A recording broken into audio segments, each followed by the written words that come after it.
Pakistan crypto council के CEO Bilal बिन साकिब, जिन्होंने 3 रोज पहले अमेरिकी शहर लास वेगस में होने वाले एक अहम तकरीब में हुकूमती सतह पर बिटकॉइन स्ट्रेटेजिक रिजर्व्स का ऐलान किया था। इस ऐलान की अहम बात यह है कि बिलाल बिन साकिब ने यह ऐलान बाज़ाब्ता तौर पर पाकिस्तानी हुकूमत की नुमाइंदगी करते हुए उस तकरीब में किया जिसमें अमेरिका के नायब सदर जेडी वेंस और अमेरिकी सदर डोनाल्ड ट्रंप के बेटे एरिक ट्रंप और डोनाल्ड ट्रंप जूनियर मौजूद थे।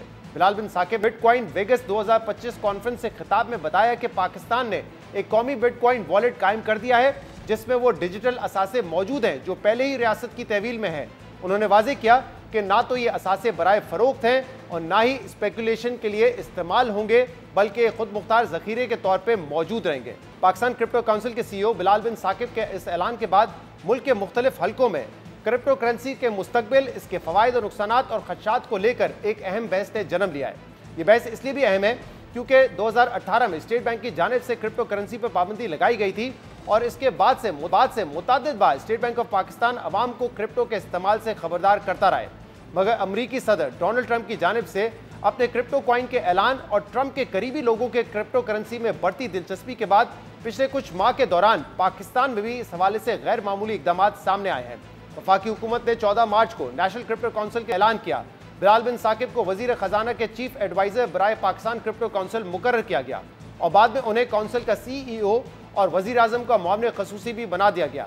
जबकि कुछ रोज पहले वजारत तवानाई ने क्रिप्टो माइनिंग और AI डेटा सेंटर्स के लिए 2000 मेगावाट बिजली मुख्तस करने का भी ऐलान किया और 3 रोज पहले बिलाल बिन साकिब ने पाकिस्तान के पहले हुकूमती बिटकॉइन स्ट्रेटेजिक रिजर्व का ऐलान किया। लेकिन अहम बात यह है कि तमाम इकदाम इस वक्त लिए गए हैं कि जब अभी तक मुल्क में क्रिप्टो पर पाबंदी आए थे। 2 रोज पहले एक दिलचस्प मामला उस वक्त सामने आया जब कौमी असम्बली की कायमा कमेटी बराए खजाना के इजलास में शुरा के खदशात और सवालात पर सेक्रेटरी खजाना की जानिब से बताया गया कि पाकिस्तान में क्रिप्टो करेंसी पर पाबंदी है। इसी इजलास में स्टेट बैंक के अफसरान ने कहा कि पूरी दुनिया में सिर्फ सिल्वाडोर ने क्रिप्टो करेंसी को कानूनी करार दिया है और वो भी अब अपने फैसले को वापस ले रहे हैं। मगर इस इजलास के अगले ही रोज स्टेट बैंक ऑफ पाकिस्तान ने इस इजलास से मुतालिक वजारती बयान जारी किया कि स्टेट बैंक ने 2018 में बैंकों, रेगुलेटेड इदारों, मनी इंस्टीट्यूशन समेत दीगर इदारों और कंपनियों को वर्चुअल असासाजात की लेन देन से गुरेज की हिदायत की थी। मगर यह हिदायत इसलिए नहीं दी गई थी कि वर्चुअल असासाजात को मुल्क में गैर कानूनी करार दिया है, बल्कि इसकी वजह यह थी कि इन असासाजात के लिए कोई कानूनी फ्रेमवर्क मौजूद नहीं था। यानी कायमा कमेटी के इस इजलास के बाद क्रिप्टो को लेकर हुकूमती इक़दाम से मुतालिक जो खदशात सामने आए थे, स्टेट बैंक ऑफ पाकिस्तान ने उसे दूर करने की कोशिश की। मगर अब कल ही ये खबर भी सामने आ गई कि हुकूमत ने बिटकॉइन माइनिंग और AI डेटा सेंटर्स के लिए 2000 मेगावाट बिजली मुख्तस करने का जो फैसला किया है, इस पर IMF ने तशवीश का इजहार करते हुए हुकूमत से वजाहत तलब कर ली है। जिसके बाद सवाल ये पैदा होता है कि हुकूमत मुख्तसर अरसे में इतने गैर मामूली फैसले कैसे कर रही है। क्या हुकूमत वाकई बिटकॉइन को कौमी ज़खायर का हिस्सा बनाने में संजीदा है और क्या वाकई इस फैसले से मुल्क की मईशत को फ़ायदा होगा या ये सिर्फ सिफारती लेवरेज हासिल करने की कोशिश है। इन तमाम खदशात और सवालात के जवाब हासिल करने के लिए हम कोशिश करेंगे और इसके लिए हमें ज्वाइन करेंगे मुआविन खसूसी और पाकिस्तान क्रिप्टो काउंसिल के सीईओ बिलाल बिन साकिब। बिलाल साहब, बहुत बहुत शुक्रिया वक्त देने के लिए। हम देख रहे हैं कि क्रिप्टो के हवाले से पिछले कुछ अरसे से बहुत ज़्यादा इंटरेस्ट पाकिस्तान में देखा जा रहा है, कुछ इकदाम भी लिए गए हैं। एग्जैक्टली बताइएगा कि इस वक्त क्रिप्टो पर पाकिस्तान में क्या हो रहा है, क्या ऑब्जेक्टिव्स हैं हमारे, और फिर आगे चल के बात करते हैं कि इसके बेनिफिट्स क्या होंगे। जी अस्सलाम वालेकुम। तो अभी बहुत ज़्यादा काम हो रहा है क्रिप्टो पे पाकिस्तान में। आपको जिस तरह पता है कि एक पाकिस्तान क्रिप्टो काउंसिल बनी हुई है जो देख रही है कि पाकिस्तान में रेगुलेशंस को किस तरह लेके आना है, और ये जो हमारी यूथ है जिसने क्रिप्टो को अडॉप्ट किया हुआ है, वो पॉलिसीज़, वो फ्रेमवर्क्स किस तरह निकलेंगे जिससे मुल्क का भी फ़ायदा हो और यूथ के लिए अपॉर्चुनिटीज़ क्रिएट हों। राइट। और यूथ में ऑब्वियसली एक तबका है जो कि जानता है कि क्रिप्टो क्या है, क्योंकि हमारे यहाँ बहुत सारे लोग शायद ये ना जानते हो कि बिटकॉइन या क्रिप्टो करेंसी है क्या, फ़र्क क्या होता है एक पेपर करेंसी में और डिजिटल करेंसी में। तो उनके लिए ज़रा बताना चाहेंगे कि क्या होती है क्रिप्टो करेंसी और ये कैसे वजूद में आती है। देखिए जी, इंटरनेट ने हर चीज़ को बदल दिया। जिस तरह हम देखते हैं, जिस तरह हम शॉपिंग करते हैं, हर चीज़ को बदल दिया। जो लेकिन पैसा था ना, पैसे का कॉन्सेप्ट, उसको इंटरनेट ने नहीं बदला था, जिसको आके बिटकॉइन ने बदला। और ये समझिए कि डिजिटल मनी है, ये इंटरनेट मनी है जिसको आप होल्ड नहीं कर सकते, जो डिसेंट्रलाइज्ड है, जो ज़्यादा ट्रांसपेरेंट है, और जिससे आप एक्सेस दे सकते हैं लोगों को। जिस तरह आप हर जगह पाकिस्तान में ब्रांच नहीं खोल सकते किसी बैंक की, लेकिन आप डिजिटल वॉलेट्स बना सकते हैं अपने फ़ोन को यूज़ करके, और पूरी दुनिया इसको एम्ब्रेस कर रही है। और अगर आप स्पेशली यूएसए को देखें, तो वो अगर किसी चीज़ पर पॉलिसी बनाना शुरू कर देते हैं तो इसका मतलब है कि वो वाकई एक नेशनल इंटरेस्ट है। सही। तो और उसी को जी जी। जी जी, और पेपर करेंसी के हवाले से तो कहते हैं ना, क्योंकि उसके लेने देने वाले बहुत लोग हैं, एक लिक्विड एसेट है, इसलिए उसकी एक रियल, क्या क्रिप्टो में भी ऐसा ही है? जी बिल्कुल, क्रिप्टो में भी ऐसा होता है।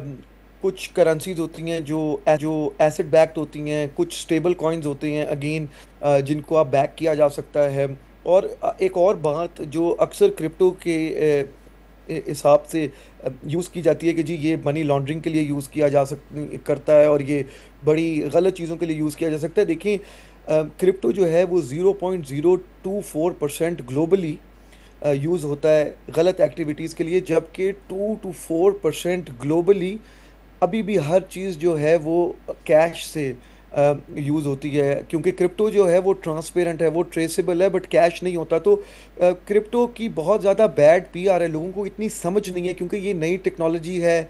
ज़्यादातर जो डिसीजन मेकर्स हैं वो इससे इंगेज नहीं करते, जबकि जो जेन जी है और जो यंग लोग हैं वो क्योंकि ज़्यादा डिजिटली नेटिव हैं, वो टेक्नोलॉजी ज़रा ज़्यादा समझते हैं, इसलिए एक बहुत बड़ा गैप है इंफॉर्मेशन का भी और एजुकेशन का भी।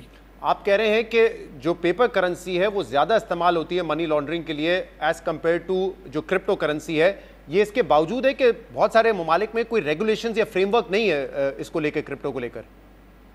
जी बिल्कुल, मैं ये यूएन की रिपोर्ट है कि 2 to 4% जो है ग्लोबली जितना ये मनी लॉन्ड्रिंग ये कैश पे होती है, क्रिप्टो तो एक बहुत छोटा उसका पार्ट है। इसको सिर्फ बैड पीआर है। और जब आप रेगुलेशन की बात करते हैं जी, यूनाइटेड स्टेट्स ऑफ अमेरिका में एक पूरी नेशनल स्ट्रेटजी, उनका एक जीनियस एक्ट है जो सारा है ही स्टेबल कॉइन्स के इर्द गिर्द के, स्टेबल कॉइन्स को यूज़ करके क्रिप्टो की इनोवेशन को और उनकी इकोनॉमी को और फ्लरिश किस तरह किया जा सकता है। आप बात करते हैं रेगुलेशन की, यूएई को देख लें, वो इतना दूर नहीं है। उन्होंने एक पूरा वर्चुअल एसेट रेगुलेटरी अथॉरिटी बनाई है, और उनकी इकोनॉमी में इतनी ज़्यादा जीडीपी ऐड हुई है, इतनी ज़्यादा जॉब्स ऐड हुई हैं, इतने ज़्यादा बाहर से लोग आए हैं वहाँ पे करने के लिए। वो एक बड़ा ज़बरदस्त हमारे लिए मॉडल है।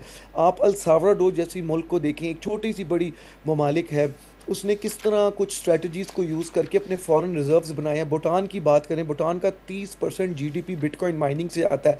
इथोपिया ने पिछले साल $2 बिलियन अपनी ट्रेजरी में ऐड किया है। तो ये लैक ऑफ इंफॉर्मेशन है कुछ कॉरिडोर्स में जहाँ पे हम इस चीज़ को एम्ब्रेस नहीं कर पा रहे। अगर दुनिया सिंगापुर को आप देख ले, सिंगापुर ने एक बड़ा ज़बरदस्त रेगुलेटरी रजीम बनाई है, वहाँ पे क्रिप्टो फ्लरिश कर रही है। इंडिया ने हमसे आज से 7 साल पहले 4 साल पहले अपना नेशनल ब्लॉकचेन स्ट्रैटेजी को पब्लिश किया था, बट अल्हम्दुलिल्लाह आई थिंक कि हमने प्रोग्रेस बहुत जल्दी की है। सही है। अच्छा, अब यहाँ पे मैं बताऊँ, एक बड़ी दिलचस्प डिबेट चली और शायद आपने भी सुनी होगी, क्योंकि हम एक 180 डिग्री का शिफ्ट लेंगे, क्योंकि 2018 से स्टेट बैंक ने इसको जो है पाबंदी लगाई है क्रिप्टो खरीदने पे, लेकिन अब हमने क्रिप्टो काउंसिल भी बना ली है और हम इस पे आगे भी बढ़ रहे हैं। तो इसलिए लोगों के जहन में सवाल ये है कि क्या ये कोई इकोनॉमिक और बिजनेस प्लान है, या इकोनॉमिक और बिजनेस बेनिफिट इससे हम हासिल करेंगे, या ये जॉब एम्प्लॉयमेंट क्रिएट करेगा, या हम इसको एक डिप्लोमेटिक टूल के तौर पे इस्तेमाल कर रहे हैं यूनाइटेड स्टेट्स और स्पेसिफिकली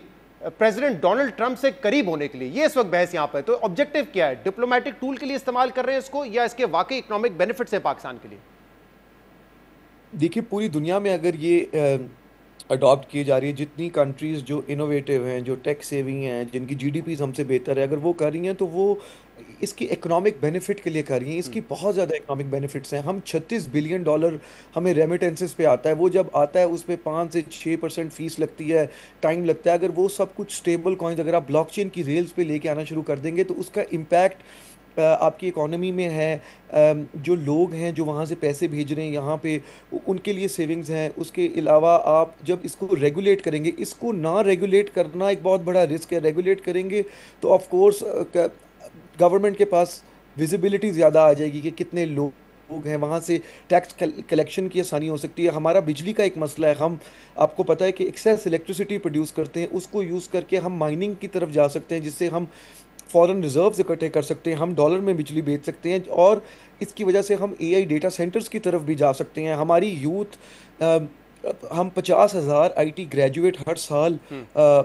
ग्रेजुएट होते हैं, और आपको पता है एआई कितनी तेजी से फ्लरिश कर रहा है। एक बहुत बड़ा थ्रेट है हमारे लिए एआई के लिए, अगर हमने अपने यूथ को अपस्किल नहीं किया, जिसको हम कहते हैं ये यूथ ऑफ द वर्ल्ड है, ये हमारा एसेट है, अगर हमने इसको ट्रेन नहीं किया, इसके लिए राइट अपॉर्चुनिटीज राइट पॉलिसीज नहीं लेके आए, तो ये एसेट लाइबिलिटी में बदल जाएगा। तो ये जिम्मेदारी हमारी है कि हम वो नए मॉडल्स देखें, वो नई टेक्नोलॉजीज देखें, जो वो मुल्क जो हमसे बहुत बेहतर हैं in terms of economic power, वो क्या पॉलिसीज लेके आ रहे हैं, और सही। उनको हम इस एज में लाके पाकिस्तान में इम्प्लीमेंट करें।